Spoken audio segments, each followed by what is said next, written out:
warahmatullahi wabarakatuh. Alhamdulillahilladzi khalaqal mauta wal hayata liyabluwakum ayyukum ahsanu amala. Asyhadu an la ilaha illallah wahdahu la syarika lahu wa asyhadu anna Muhammadan abduhu wa rasuluh. Allahumma shalli wa sallim wa barik ala sayyidina Muhammad wa ala alihi wa sahbihi ajma'in. Wa qala Allah ta'ala fi kitabihil karim. A'udzu billahi minasy syaithanir rajim. Bismillahirrahmanirrahim. Ya ayyuhalladzina amanu taqullaha haqqa tuqatih wa la tamutunna illa wa antum muslimun. Saudara iman, saudara iman jamaah masjid Al-Qur'an, alhamdulillah rabbil alamin, segala puji kepada Allah Subhanahu. Salam dan salam disampaikan pada Nabi Muhammad sallallahu alaihi wasallam, kepada keluarga, sahabatnya, dan pada semua umat yang beristiqomah di jalan Al-Qur'an dan sunnah Rasulullah. Insyaallah pagi ini kita akan mengadakan kajian tafsir yang akan diisi oleh Ustaz Abu Ja'far MC, dan alhamdulillah beliau telah berada di tengah kita. Beliau adalah merupakan mudir pesantren Al-Nafa Pondok Melati, dan insyaallah pada pagi ini akan menyampaikan tafsir dari surat Al-Duha.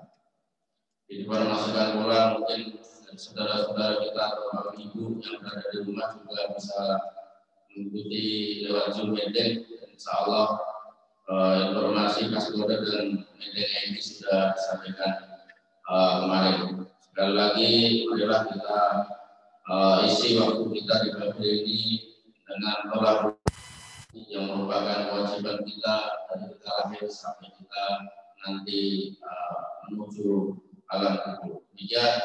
Selanjutnya tafadhol Ustaz Abu Ja'far, silakan.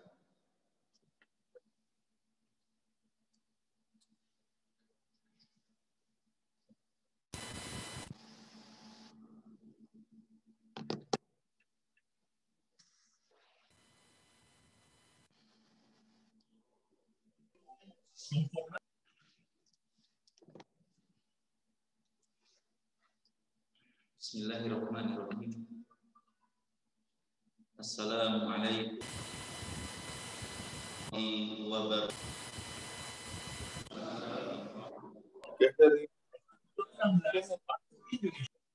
Alhamdulillahi rabbil alamin. Wa bihi nasta'in ala umuri dunya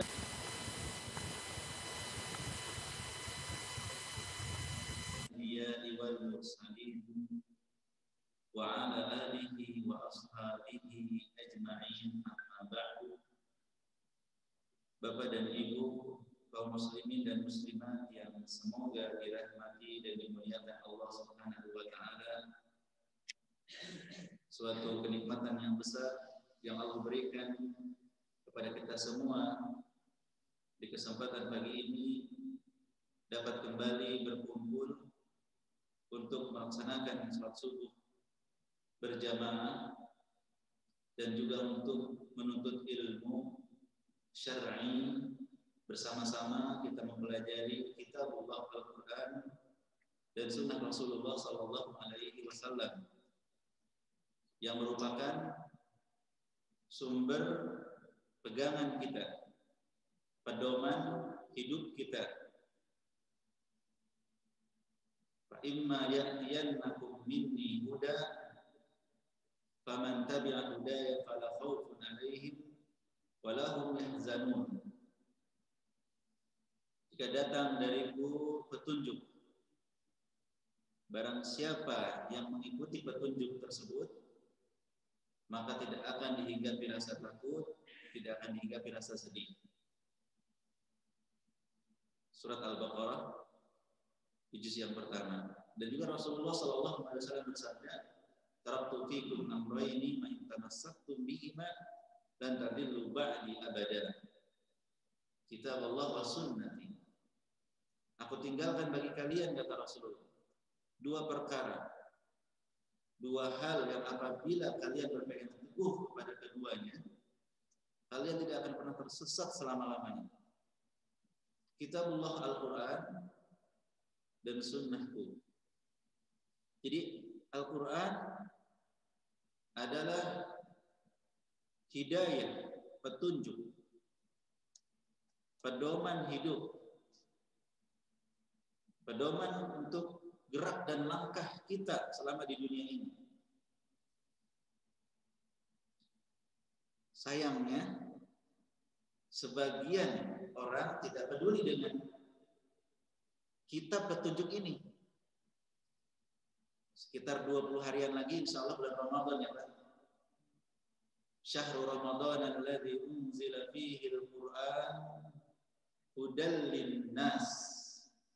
Bulan Ramadan yang diturunkan padanya Al-Qur'an sebagai petunjuk bagi manusia. Al-Quran sebagai petunjuk bagi manusia semua. Tapi dalam surat Al-Baqarah juga ayat yang kedua disebutkan hanya orang yang bertakwa yang menjadikannya petunjuk. Dzalikal kitabu la raiba fihi hudal lil muttaqin. Inilah kitab Al-Quran yang tidak ada keraguan di dalamnya sebagai petunjuk bagi orang yang bertakwa. Aslinya untuk semua manusia. Tapi nggak semua orang mau menjadikan Al-Quran sebagai petunjuk. Hanya orang-orang bertakwa yang menjadikan Al-Quran sebagai petunjuk. Dan sebagian kita bahkan tidak paham arti dari kitab Al-Quran tersebut. Imam membaca Al-Quran di depan, Al-Fatihah dan satu surat atau sebagian ayat. Di situ terdapat banyak pelajaran pedoman, tapi kita nggak paham juga. Imam baca apa ya? Bahkan kalau imam agak lama, agak panjang, apa kata makmum? Sudah didahem-dahem gitu. Lama amat sih ini imam, katanya.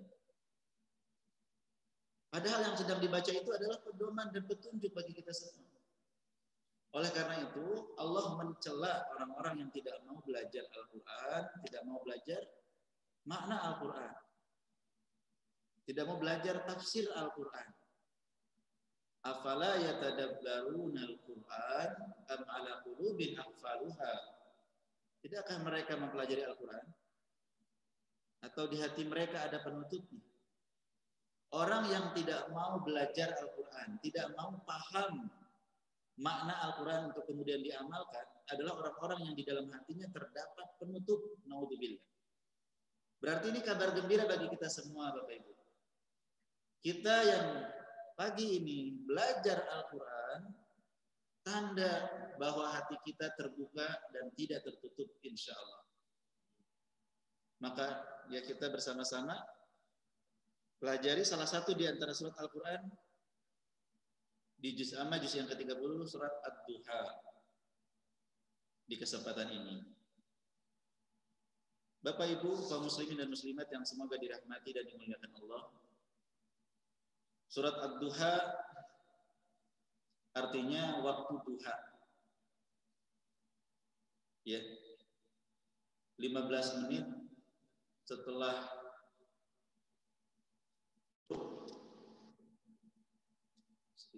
matahari terbit dan sekitar 10 menit sebelum zuhur. Itu waktu duha. Surat ke-93 terdiri dari 11 ayat. Dan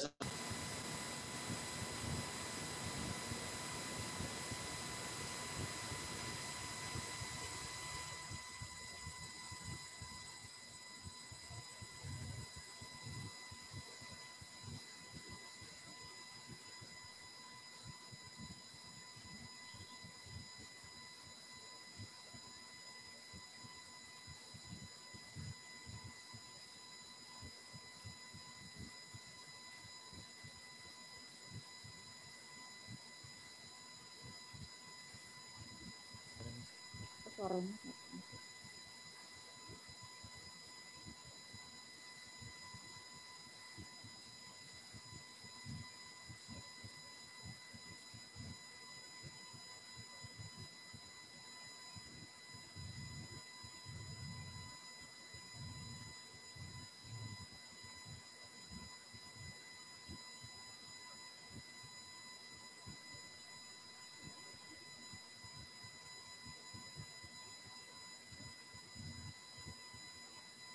Quraisy.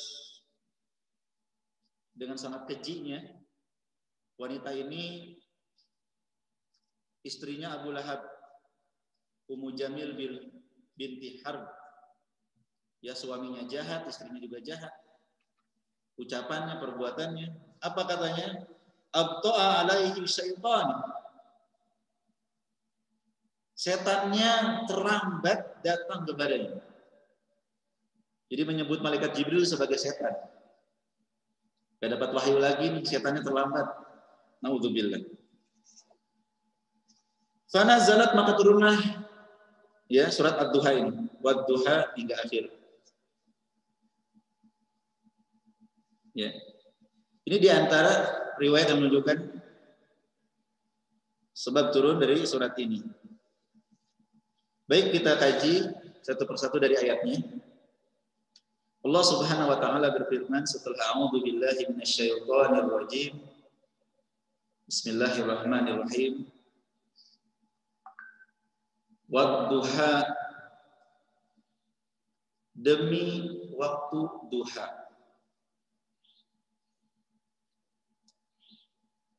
Wawu dan ta serta ba itu diantara adatul qasam untuk bersumpah. Wallahi tallahi billahi. Di sini Allah Subhanahu wa taala bersumpah dengan salah satu makhluknya, yaitu waktu duha. Wad-duha. Dan bagi Allah bebas mau bersumpah dengan apapun, dengan dirinya, dengan zatnya, dengan sifatnya, maupun dengan makhluknya. Tapi bagi kita sebagai hamba Allah tidak boleh bersumpah kecuali atas nama Allah Subhanahu wa taala. Kita tidak boleh bersumpah dengan makhluk, demi ayahku, demi ibuku, demi Ka'bah, demi Rasulullah, demi yang lain. Hanya boleh mengucapkan demi Allah bagi kita. Karena Rasulullah sallallahu alaihi wasallam bersabda, "Man arada ay yahlif falyahlif billah. Wa man halafa bi ghairillah faqad asyraka aw kafar." Siapa yang ingin bersumpah, hendaklah bersumpah dengan nama Allah Subhanahu wa taala. Barang siapa yang bersumpah dengan selain Allah, dia terjatuh kepada kesyirikan atau kekufuran kecil. Jadi kita jangan pernah bersumpah kecuali dengan nama Allah. Karena sumpah itu pengagungan kepada yang ya disebutkan. Kita bersumpah demi Allah, artinya kita mengagungkan Allah. Kemudian mengapa Allah Subhanahu wa taala bersumpah dengan makhluknya? Banyak ayat-ayat yang menunjukkan sumpah Allah dengan makhluknya. Wasyamsi, demi matahari, wal asri, demi waktu. Ya. Ada dua tujuan, dua faedah dari bersumpahnya Allah dengan makhluk. Yang pertama, Allah ingin memuliakan, ditasyrif makhluk tersebut. Ya, yang kedua, ditanbih, supaya kita memperhatikan makhluk tersebut. Makhluk-makhluk yang Allah bersumpah dengannya itu memiliki keutamaan-keutamaan. Supaya kita renungkan apa keutamaan waktu duha. Bapak kalau bekerja enakan di waktu duha atau enakan setelah zuhur? Kapan? Setelah waktu duha ya? Kalau setelah zuhur enaknya apa? Kok sama, Pak? Setelah zuhur enaknya istirahat. Walaupun waktu bekerja ya istirahat jangan lama-lama.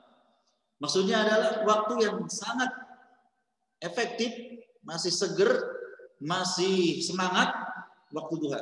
Salah satu di antaranya. Kemudian supaya kita memperhatikan, menjaga gitu. Waktu duha jangan disia-siakan. Ada orang di waktu duha tidur. Ini tidak memperhatikan waktu duha. Ya. Kecuali malamnya sudah begadang, tidak apa-apa. Sip 3 ya atau jaga malam. Kondisi tertentu tentu berbeda. Tetapi secara umum, orang yang tidur di waktu duha, orang-orang yang sangat malas sekali. Kalau bukan karena sebab ya. Jadi Allah bersumpah dengan waktu duha. Namun yang dimaksud adalah siang secara keseluruhan. Dan masuk di dalamnya waktu duha. Jadi ada dua pendapat yang mengatakan khusus waktu duha. Ada pendapat berikutnya siang keseluruhan dari kalangan ahli tafsir. Maka yang kuat adalah siang secara keseluruhan karena bersumpah dengan siang. Waktu duha masuk tidak di dalamnya? Masuk. Tapi kalau hanya duha, siang yang lainnya tidak. Dari mana mereka mengambil kesimpulan waktu siang secara keseluruhan? Terutama waktu duha, gitu ya. Terutama waktu duha. Karena ayat selanjutnya Allah Subhanahu wa taala berfirman, wal laili idza saja, dan demi malam, ya demi malam apabila telah tenang, telah suci, telah datang kegelapannya, gulita, gelapnya meliputi seluruh manusia sehingga senyap. Nah, dari ayat yang kedua kata sebagian ahli tafsir berarti yang dimaksud dengan duha itu siang. Karena setelahnya adalah malam. Oleh karena itu tidak ada pertentangan dua pendapat tersebut karena masuk di waktu siang adalah waktu duha. Namun lebih ditekankan di waktu duha. Ya karena bisa saja Allah berfirman wan nahari, demi siang. Tetapi Allah memilih waktu duha. Ya jadi demi siang khususnya waktu duha. Kemudian ayat yang kedua demi malam tatkala gelap gulita dan sunyi. Siang dan malam tanda-tanda kebesaran Allah Subhanahu wa taala. Ya. Ketika siang terang benderang. Butuh berapa banyak lampu bagi manusia untuk menerangi sebuah ruangan yang begitu luas seluruh dunia. Demikian juga ketika malam hari gelap gulita, ya kecuali jika ada rembulan, ada bintang, ada lampu-lampu di jalanan. Itu bisa serempak dan kompak seperti itu. Ini tanda-tanda kebesaran Allah Subhanahu wa taala. Yang harus kita perhatikan di waktu malam secara fitrah, secara normal adalah waktu untuk istirahat. Waktu untuk istirahat. Karena di sana tenang dan sunyi. Tidaklah orang yang bergerak di malam hari ya kecuali ada tujuan yang sangat besar. Entah itu kebaikan atau keburukan. penjahat, perampok rata-rata bergerak di siang atau malam? Ya, rata-rata bergerak di malam. Maka ya kita maksimalkan malam itu untuk beristirahat, kecuali jika ada hajat, ada kebutuhan seperti safar, seperti bekerja, ya, jaga dan lain sebagainya. Dan tentunya malam hari bagi ahli ibadah itu dibagi menjadi 3. Sebagian kecil untuk keluarga, kemudian sebagian untuk istirahat, tidur, kemudian sebagian untuk beribadah kepada Allah Subhanahu wa Ta'ala. Jika selesai waktu Isya, setelah sholat Isya, Rasulullah SAW kembali ke keluarganya, berbincang-bincang dengan keluarganya sampai istirahat lebih awal. Tidur, kemudian bangun di sepertiga malam terakhir, ya, hingga menjelang fajar. Tidur sejenak, kemudian bangun kembali saat atau menjelang azan. Ya, tidur sebentar itu setelah sholat malam untuk menghilangkan lelah dan ngantuk. Ya, sehingga tidak kebablasan, tidak ketiduran di waktu sholat subuh. Ini pembagian waktu bagi ahli ibadah. Sebagian orang malamnya untuk begadang, sebagian orang malam tidur semuanya. Ya, sebagian orang untuk ibadah semua, dan ini diingatkan Rasulullah untuk tidak berlebih-lebihan. Suatu ketika Rasulullah masuk ke masjid, ada tali di masjid. Apa ini? Para sahabat menjawab, ini tali fulana. Beliau sholat malam di masjid sambil ngantuk-ngantuk, sampai pegangan ke tali. Maka Rasulullah pun ya memerintahkan untuk tidur di kenang. Jadi ya, malam kita gunakan dengan sebaik-baiknya untuk tidur, sebagai keluarga, dan untuk ibadah kepada Allah Subhanahu wa Ta'ala dengan salat malam, dengan istighfar dan lain sebagainya. Ayat yang ketiga, Allah Subhanahu wa Ta'ala berfirman, "Ma wadda'aka rabbuka wa ma qala." Rabbmu yang menciptakan, menguasai, mengatur, membimbing, ya, tidak meninggalkan engkau sedikit pun. Sebagaimana perkataan wanita kafir tadi, istrinya Abu Lahab, dan tidak pula membencimu, ya wahai Rasulullah Sallallahu Alaihi Wasallam. Ini yang ingin ditekankan setelah bersumpah dengan waktu duha, dengan malam. Maka Allah menegaskan, Allah sama sekali tidak meninggalkan, tidak membenci, ya, Rasulullah Sallallahu Alaihi Wasallam. Bahkan Allah Subhanahu Wa Taala senantiasa bersama Rasulullah Sallallahu Alaihi Wasallam. Ketika di gua, ya, di gua Thur, perjalanan hijrah, Abu Bakar As-Siddiq radhiyallahu anhu sangat khawatir orang-orang kafir Quraisy menemukan mereka berdua. Maka Rasulullah menenangkan, la tahzan, innallaha ma'ana. Jangan sedih, jangan takut. Allah bersama kita.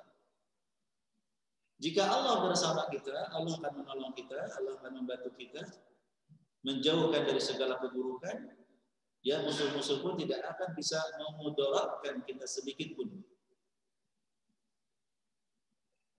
Jika Allah bersama kaum muslimin, bersama ya orang-orang yang beriman, maka segala makar, segala kejahatan orang-orang yang zalim, orang-orang kafir, orang-orang munafik itu tidak akan memudaratkan kita.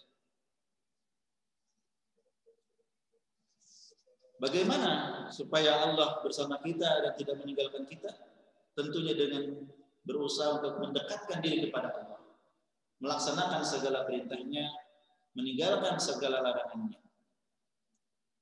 yaitu dengan bertakwa kepadanya. Kemudian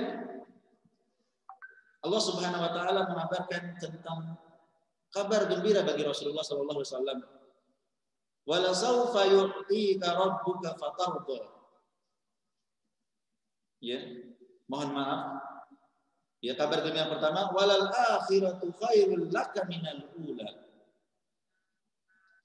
Kata Ibnu Katsir rahimahullah, sungguh hari akhirat itu lebih baik bagimu daripada kehidupan di dunia. Ya, yang kemudian itu lebih baik daripada permulaan. Di dunia Rasulullah meskipun beliau orang yang paling baik akhlaknya, paling mulia, tetap mendapatkan ujian-ujian. Rasulullah pernah sedang sholat di depan Ka'bah, orang-orang kafir menaruh kotoran unta di atas kepalanya sampai nggak bisa bangun. Rasulullah pernah dilempari dengan batu, dengan sendal sampai berdarah-darah mukanya ketika berdakwah. Bahkan Rasulullah terancam dibunuh saat itu. Seluruh pemuda berkumpul di depan rumah beliau untuk membunuhnya. Di peperangan beliau hancur gigi gerahamnya, berdarah mulutnya, terjatuh, terperosok ke dalam jebakan yang dibuat oleh orang kafir, dan lain sebagainya. Hingga akhir beliau diracun. Itu semua ujian. Ya, tapi itu semua akan berakhir. Karena hari akhirat, ya hari kemudian itu lebih baik bagimu daripada kehidupan dunia. Dan ini bagi kita semua sama. Sungguh mengherankan orang yang lebih mementingkan kehidupan dunia meninggalkan akhirat. Bal tu'thiruna al-hayatad dunya wal akhiratu khairu wa abqa. Justru kalian, ya bahkan kalian lebih mementingkan kehidupan dunia demi harta, demi jabatan, demi karir, ya, sehingga berbuat zalim, tidak adil, berbuat semena-mena, ya demi dunia sebagian orang. Padahal akhirat itu lebih baik dan lebih kekal. Ya. Jika kita mengetahui bahwa akhirat lebih baik dan lebih kekal, jangan sampai dunia itu menghalangi akhirat. Jangan sampai dunia lebih kita dahulukan daripada akhirat. Jangan sampai kita tertipu dengan dunia. Dunia ini apa? Ya, hanya apa yang kita makan, apa yang kita minum, apa yang kita pakai. Selebihnya akan kita tinggalkan. Saldo di rekening akan kita tinggalkan. Gunung emas kalau kita punya akan kita tinggalkan. Harta dunia, jabatan tidak dibawa mati. Maka ya, yang berakal adalah yang mempersiapkan kehidupan setelah kematian. Menjadikan dunia wasilah, jembatan menuju akhirat. Kalau punya harta, pikirkan gimana caranya supaya harta ini membawa saya kepada akhirat, kehidupan yang baik di akhirat.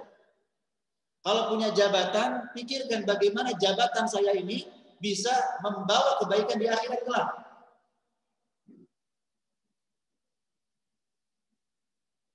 Ya, dengan amanah atas hartanya, atas jabatan, atas dunia ini.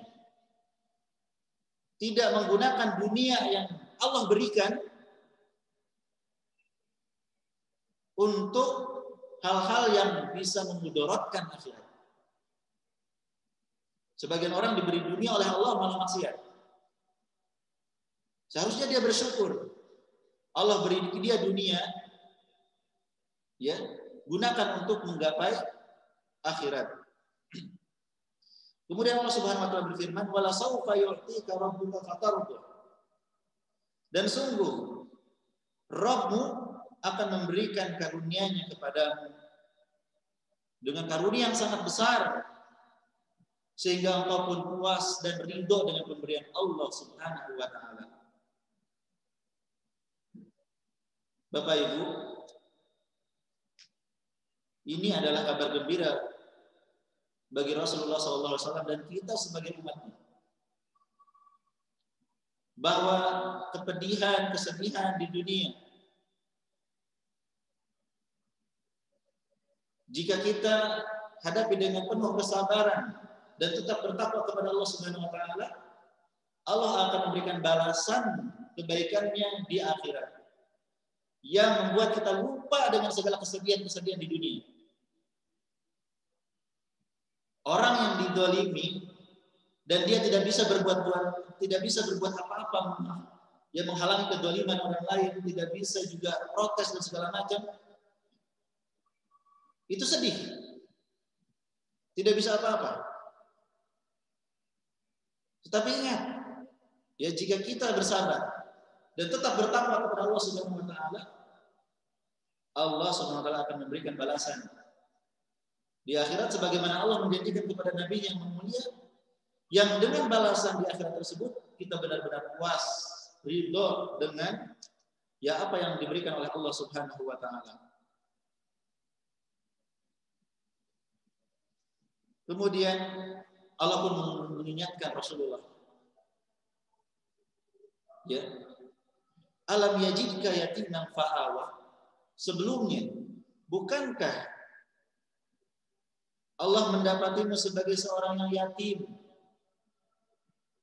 tidak punya bapak, bahkan di usia 6 tahun tidak punya ibu. Fa'awa, Allah pun melindungimu, menjaga sejak masa kecil tersebut sampai kau dewasa dan engkau menjadi nabi dan rasul seperti ini.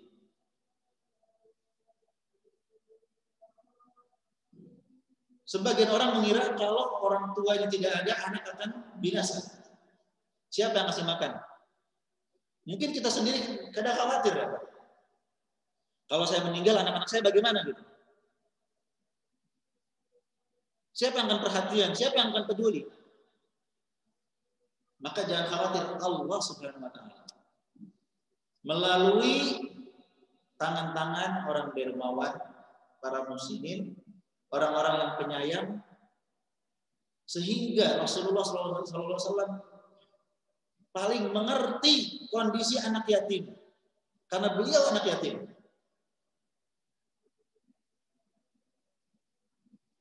Beliau sangat sayang kepada anak yatim dan menjanjikan balasan yang besar bagi orang yang memelihara anak yatim. Ana wa kafilul yatim kahatain. Ya, saya dan orang-orang yang memelihara anak yatim itu posisinya seperti ini. Dari telunjuk dan jari tengah, dekat sekali, nggak ada jeda, nggak ada pemisah. Suatu ketika Rasulullah SAW keluar untuk sholat Id. Di tengah jalan beliau melihat sekelompok anak-anak kecil, ya biasa kalau hari Lebaran mereka dengan baju bagus, mainan baru, berlari-lari gembira. Kecuali satu anak. Beliau lihat itu anak kenapa? Kok beda sendiri? Murung, bajunya kucel, dan tidak ada yang merawat. Kalau Bapak mau sholat Id, melihat anak kayak gitu mau bagaimana? Lewat aja, udah mau. Atau kita hampiri. Rasulullah SAW menghampiri. Nah, ada apa denganmu? Kenapa nggak main sama yang lainnya? Kata anak tersebut, tahun lalu ayah saya masih ada. Kalau Lebaran saya dikasih baju, makanan, mainan, dan seterusnya. Tahun ini ayah saya sudah meninggal dunia. karena ikut berperang bersama Rasulullah berjihad. Maka Rasulullah pun memeluk anak itu, menciumnya, bertanya, "Nak, mau enggak Aisyah sebagai ibumu, Fatimah sebagai saudarimu, Rasulullah sebagai ayahmu?" Baru anak itu sadar ini Rasulullah. Mau, wahai Rasulullah. Dibawalah anak itu ke rumah, dimandikannya, diberikan pakaian anak-anak yang bagus, dikasih makan, sampai dia keluar rumah dari rumah Rasulullah dalam kondisi yang gembira dan ceria. Anak-anak yang tadi bermain bersamanya bertanya-tanya, "Hei fulan, kenapa engkau sekarang ceria enggak kayak tadi murung?" Maka dia pun menceritakan kisahnya dengan Rasulullah. Apa kata anak-anak itu? "Duhai, sekiranya bapak kami juga meninggal di medan perang." Senang jadi anak yatim di zaman Rasulullah. Diperhatikan penuh dan full.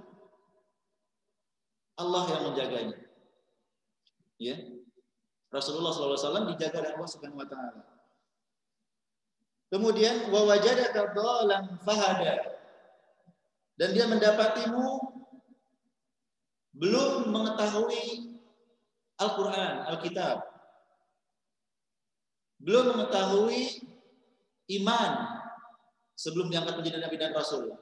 Maka Allah pun memberikan hidayah kepadamu dengan mengangkat menjadi nabi dan rasul, diajarkan Alkitab, Al-Qur'an. Ya. Diajarkan semua yang Allah wahyukan dari keimanan, kebaikan dan seterusnya. Ini tafsir ayat tersebut. Ya bukan seperti sebagian orang menafsirkan Rasulullah pernah tersesat gitu.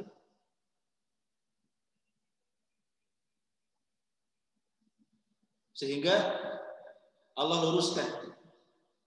Ya, maksud dolan di sini adalah Rasulullah pernah sebelum diangkat menjadi nabi dan rasul, beliau tidak mengetahui apa itu Al-Qur'an. Petunjuk. Beliau tidak tahu apa itu iman. Sampai dapat wahyu, turunnya surat Iqra bismi rabbikal ladzi khalaq, maka Rasulullah pun menjadi berilmu. Siapa yang mengajarkan? Allah Subhanahu wa taala melalui malaikat Jibril.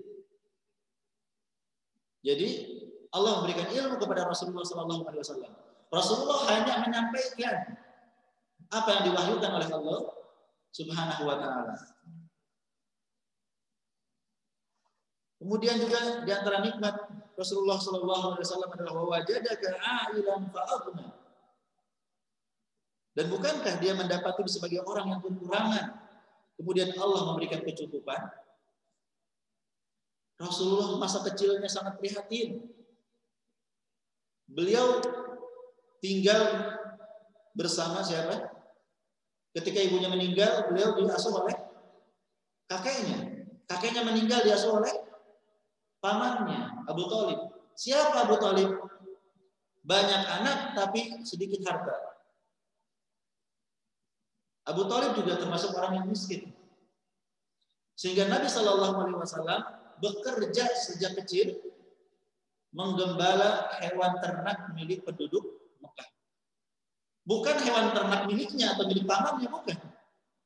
Karena pamannya nggak punya. Tapi milik masyarakat. Ya, di sekitar kita ada yang punya kambing nggak, ada yang punya sapi misalnya. Ya udah sini saya urus kambingnya. Saya kasih makan, ngarit, bersihin segala macam, upah dapat. Hanya dikasih upah yang sedikit. Rasulullah bekerja saat itu masih kecil.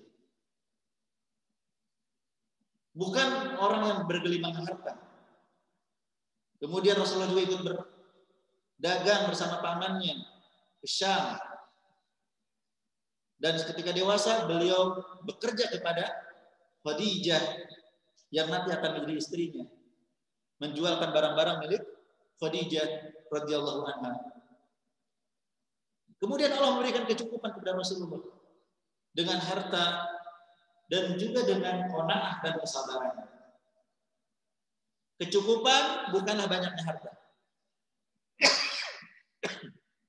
Rasulullah SAW bersabda, "Laisal ghina an kathratil ilm, an kathratil mal, innamal ghina ghinan nafs."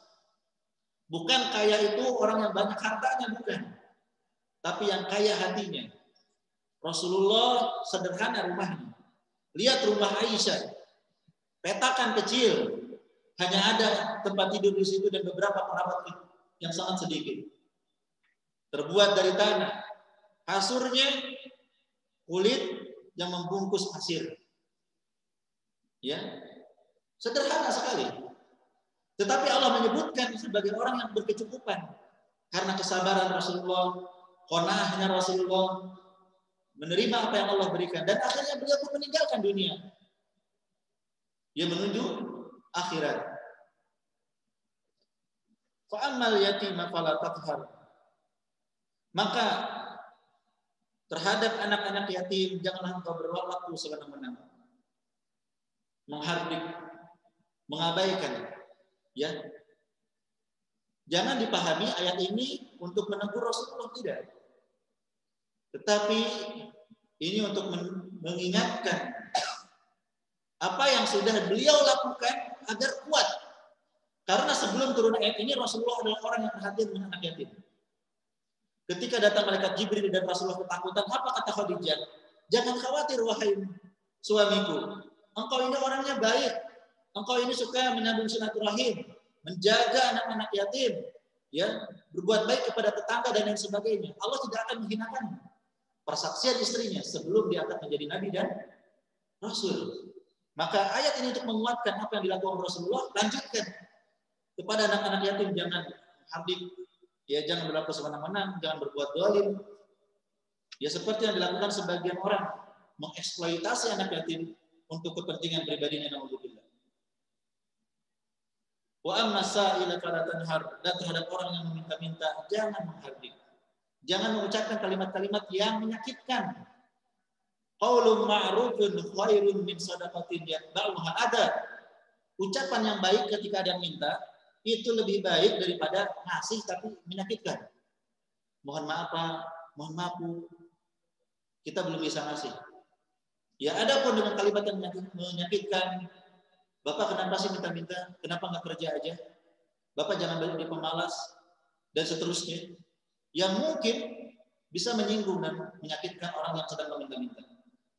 Ya, kita lebih baik meminta maaf, kalimat-kalimat yang baik kita keluarkan, ya, daripada kita ngasih tapi menyakiti. Maka di sini Allah mengingatkan untuk memberi kepada orang yang minta-minta. Dan Nabi Shallallahu Alaihi Wasallam, kata para sahabat, Rasulullah Shallallahu Alaihi Wasallam dalam Islam, saya adalah apa? Tidaklah Rasulullah diminta sesuatu untuk masuk Islam kecuali Rasulullah pasti akan berikan. Sampai habis punya Rasulullah diminta terus. Ya kalau udah habis Rasulullah angkat tangan, mohon maaf nggak bisa. Tapi selagi beliau punya, ada yang minta dikasih. Apalagi bulan Ramadan. Karihil mursalah. Ya, kedermawanan Rasulullah itu seperti angin yang berhembus. Yang terakhir Allah berfirman, wa amma bi ni'mati rabbika fahaddits. Adapun terhadap nikmat-nikmat Rabbmu, maka syukurilah dengan cara menceritakannya. Ya, jika kita dapat nikmat jangan diam-diam aja. Allah suka melihat pengaruh nikmat yang Allah berikan kepada kita. Allah memberikan kita rezeki uang. Jangan baju kita lusuh. Padahal kita mampu beli baju gitu. Allah memberi nikmat kepada kita, ya, kendaraan, ya sudah. Jangan kemudian kita tidak, seakan-akan tidak punya apa-apa. Sebagian orang karena niatnya zuhud, ya, seakan-akan Allah nggak ngasih nikmat kepada dia. Ini kurang bersyukur seperti ini. Tidak apa-apa kita punya rumah yang lebih bagus, punya kendaraan yang lebih baik, punya pakaian, punya sendal yang bagus. Jika kita memiliki, jika kita diberikan rezeki oleh Allah, bukan untuk kesombongan, tapi untuk memperlihatkan nikmat yang Allah berikan sebagai rasa syukur kita. Bukan untuk dibangga-banggakan. Kan enggak kredit juga. Ya, enggak ngutang juga. Kecuali kalau orang yang memaksakan diri sampai ngutang-ngutang. Orang yang memaksakan seakan-akan punya kendaraan, padahal itu hutang semua. Seakan-akan punya barang bagus, padahal itu masih nyicil, belum lunas. Ini bukan rasa syukur seperti itu. Orang memamerkan sesuatu yang bukan miliknya, bukan rasa syukur. Tetapi orang yang memakai baju yang lebih besar daripada ukurannya. Ya. Tapi kalau kita cash belinya, ya, kita nggak punya hutang, kita beli sesuai dengan kemampuan kita, kita bersyukur pada Allah. Ada seorang sahabat bertanya, apakah suka sendal bagus termasuk bagian kesombongan? Kata Rasulullah, tidak. Innallaha jamilun yuhibbul jamal.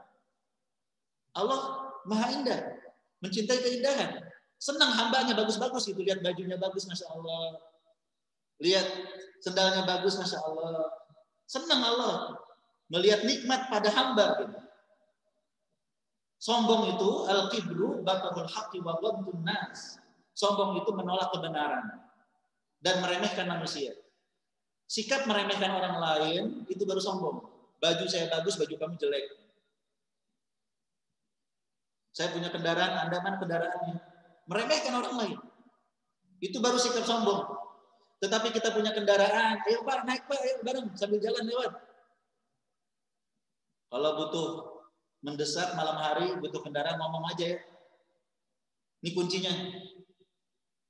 Sehingga nikmat Allah benar-benar terasa.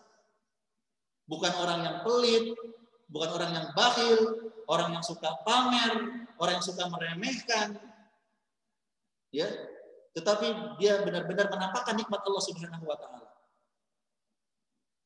Nah, jadi termasuk ajaran Islam adalah menceritakan kebaikan yang Allah berikan, bukan untuk kesombongan. Namun ingat Pak, jangan menceritakan kesebaran orang, terutama orang-orang yang hasad, yang benci sama Bapak. Bapak cerita kebaikan kepada orang yang benci sama Bapak, yang ada di hasadin, di iri dengkiin gitu. Didoakan yang buruk-buruk. Bapak cerita, alhamdulillah Allah berikan saya kendaraan mobil. Sama orang yang hasad bilangnya apa? Semoga mobilnya rusak. Semoga tabrakan. Itu benar kan? Ada orang-orang yang punya hati dengki. Maka nggak usah menampakkan nikmat kepada mereka. Tidak usah. Ya, cukup kepada teman-teman baik, teman-teman yang soleh, kepada mereka. Kalau teman-teman yang baik lihat Bapak dapat nikmat, mereka pun senang lihatnya, senang dengarnya gitu. Tapi orang yang iri benci, enak lihat Bapak seperti itu dan nuduh Bapak macam-macam, nuduh Bapak pamer lah, nuduh Bapak ria lah, segala macam. Susah hidupnya. Jadi cukup kita ceritakan ini kepada orang-orang yang terpercaya, yang baik, yang dekat kepada kita. Alhamdulillah. Wallahu a'lam bishawab. Bapak, ini yang sebagian yang bisa kita kaji di kesempatan ini. Ya, semoga bermanfaat. Mohon maaf sepertinya sudah lewat dari waktu syuruknya. Ya. Tetap ada pertanyaan atau bagaimana? Silakan. Baik, silakan Pak.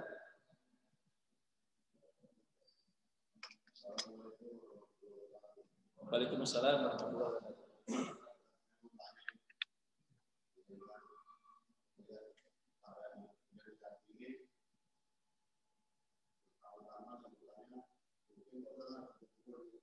Ulama orang yang ada agama, musyawarah mungkin kira-kira sampai kapan kita ini sholat dengan jarak, sampai kapan kita ini bisa sholat lagi kayak dulu, ya. Karena saya 2020. Kemudian yang kedua, bagaimana kira-kira para ulama itu untuk meningkatkan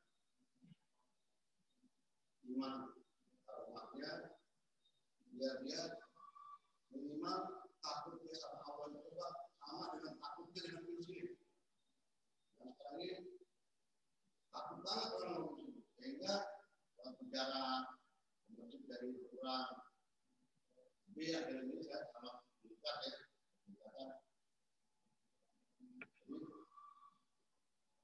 Yang kedua, kan kalau sholat itu kalau orang sholatnya hanya yang ayatnya, terus ada yang nggak suka, itu nggak boleh.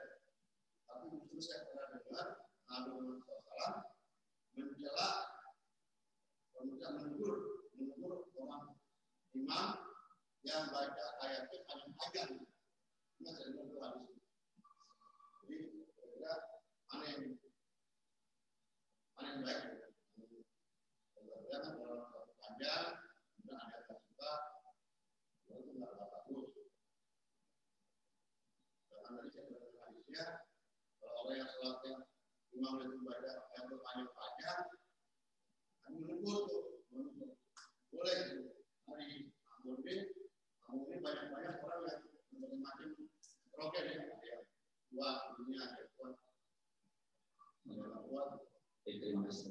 Ada 3 pertanyaan kita. Insyaallah diborong, ya diborong sama Bapak. Kalau terima kasih Pak atas pertanyaannya. Yang pertama bisa lupa nih. Oh iya, jaga jarak ya. Baik. Para ulama bukan cuma di Indonesia, tapi juga di berbagai negara, Saudi Arabia, Mesir dan lain sebagainya. Mereka berijtihad, ya, berijtihad dan memfatwakan dalam kondisi pandemi COVID-19 ini seperti apa sholatnya, ya. Seperti di Masjidil Haram, Masjid Nabawi yang di Mekah dan Madinah. Mereka berfatwa bahwa tidak mengapa berjarak dalam kondisi darurat seperti ini. Di antara ulama ini, di antara Syekh Sulaiman Al-Wahili dan yang lainnya. Ya karena secara medis terbukti bahwa penularan itu melalui sentuhan. Sehingga sholat yang seyogianya sawu sufufakum gitu ya, tarasu, lurus rapat. Mungkin kita kangen ya dengan lurus dan rapat ya. Inilah ajaran Rasulullah, lurus rapat dalam salat, yang menunjukkan kebersamaan, kekompakan, dan tidak ada jijik serta alergi kepada orang lain, saudara kanan dan kirinya. Tetapi dalam kondisi darurat maka ya berjaga jarak. Berjaga jarak. Sampai kapan? Sampai ya kondisi memungkinkan untuk kembali rapat. Misalnya sudah divaksin dan terbukti vaksin ini ya mampu untuk menangkal. Artinya tidak ada lagi kasus-kasus COVID-19 setelah divaksin. Jadi biasa lagi, normal lagi, maka bisa menempel lagi. Tapi selagi masih kasusnya terus ada dan yang divaksin juga masih dilihat kondisinya, ya masa-masanya, maka kita bersabar dengan jaga jarak, walaupun hati kita nggak ada jarak. Ya, insya Allah pahalanya tetap sama. Kenapa? Karena kita terhalang oleh sesuatu, bukan karena keinginan kita jaga jarak seperti ini. Kita inginnya rapat, ya, tapi karena kondisi, maka Allah SWT Maha mengetahui hambanya. Yang kedua, berkaitan dengan bagaimana cara ulama mengajarkan agar rasa takut itu muncul, yaitu dengan cara memperkenalkan Allah lebih dekat. Man kana billahi a'raf faqad minhu akhwaf. Siapa yang lebih mengenal Allah, dia akan lebih takut kepada Allah. Kurangnya takut kepada Allah karena kita kurang kenal sama Allah. Maka perlu lebih mengenal Allah melalui ayat-ayatnya, ayat kauniyahnya, ciptaan-ciptaannya, ayat syar'iyah, Al-Quran dan Sunnah. Juga melalui nama-nama dan sifat Allah Subhanahu wa Ta'ala. Ketika kita mengetahui Allah itu syadidul iqab, sangat keras siksanya, di waktu yang sama Allah itu ghaffarul liman taab, Maha Pengampun bagi yang bertaubat, maka kita sadar kalau kita berbuat salah, berbuat dosa, Allah itu keras siksanya, kecuali kalau kita bertaubat memohon ampun. Maka kita akan rasa takut terus menerus maksiat. Kita akan termotivasi untuk kembali kepada Allah sebelum dia meninggal dunia. Jadi dikenalkan Allah lebih dekat lagi melalui ayat-ayat Al-Quran, hadis Nabi, majlis-majlis ilmu, pelajari nama-nama dan sifat Allah Subhanahu wa Ta'ala. Yang ketiga, terkait dengan bacaan imam, ya, tidak ada pertentangan antara dua hal tadi. Ya. Bagi yang menjadi imam, hendaklah mempersingkat bacaan. Karena makmum ada yang tua, ada anak-anak, ada yang sakit. Ya, apalagi di masa corona. Di masa Covid-19 ini, ya sebaiknya hindari lama-lama berkerumun. Seperti itu. Adapun bagi makmum, nah ini, jadi bagi imam jangan lama-lama. Bagi makmum, hendaklah berusaha mentadaburi apa yang dibaca oleh imam. Imam baca itu untuk didengarkan, ditadaburi. Ya, dipahami. Imam baca surat Ad-Duha misalnya. Sudah dikaji itu surat Ad-Duha. Diresapi, oh ya begini. Allah melarang kita untuk menghardik anak yatim, untuk mengabaikan orang-orang yang minta-minta, dan seterusnya gitu. Jadi ketika ada dibaca, kita perhatikan. Nah, otomatis orang yang memperhatikan dibaca imam itu justru akan hanyut. Senang dengan dibacakan Al-Quran. Ya, justru akan bertanya-tanya kenapa cepat banget sih? Kok nggak lebih lama? Makanya, ya, yang menjadi imam itu bukan hanya banyak hafalan, tapi juga dipilih orang yang terbagus bacaannya. Yang terbaik bacaannya sesuai dengan tajwidnya dan ya, yang sesuai dengan atau yang bagus lagunya, nadanya. Karena ketika imam nadanya enak, makmum itu akan senang dan merasa nyaman untuk mentadaburi ayat-ayat Al-Quran. Rasulullah sendiri senang sahabatnya baca Al-Quran. Rasulullah menyimak gitu, yang bacaannya enak. Jadi kita dianjurkan untuk membaca Al-Quran dengan tajwid dan juga melakukan Al-Quran dengan baik. Ya, bukan lagu yang merusak tajwid, tapi tajwidnya lagunya enak juga ya. Nadanya itu enggak belatak belutuk begitu. Ya, Masya Allah, imam kita tadi, alhamdulillah, dia bersama kita ya. Baik, hadirin yang semoga dirahmati dan dimuliakan Allah. Jadi demikian Pak ya, digabungkan bagi imam sesikat mungkin, kalau mau panjang-panjang sendiri aja di rumah. Kalau bagi makmum berusaha untuk mentadaburi ayat Al-Quran dan tentunya mencintai apa yang dibaca karena itu adalah perkataan Allah Subhanahu wa Ta'ala. Wallahu a'lam bishawab. Mungkin ini yang bisa dikaji kesempatan ini. Jazakumullahu khairan. Terima kasih atas perhatiannya. Mohon maaf atas kekurangannya. Subhanakallahumma wa bihamdik asyhadu an la ilaha illa anta astaghfiruka wa atubu ilaik. Assalamualaikum warahmatullahi wabarakatuh.